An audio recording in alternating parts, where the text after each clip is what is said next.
106 plus 25K और ये एक लाइन बनी हुई है। ये है कैपेसिटेंस कोड। एक को इसी तरह लिख देंगे, इसके बाद 0 है, फिर 6 0 लगा देंगे, ये पिको फैरेड में कोड आ जाएगा।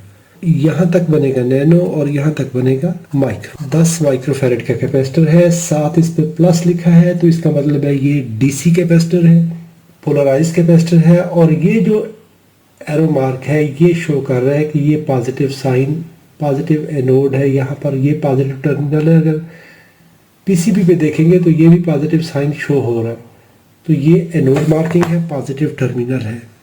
और साथ में 25 लिखा हुआ है तो 25 वोल्ट है। जो के लिखा हुआ है ये है केमेट, मैन्युफैक्चरर का नाम है कि केमेट की तरफ से ये 10 माइक्रोफैरेड का 25 वोल्ट में कैपेसिटर है, पोलर कैपेसिटर है। और इसकी जो बनावट है वो टैंटालम कैपेसिटर है। Thanks for watching.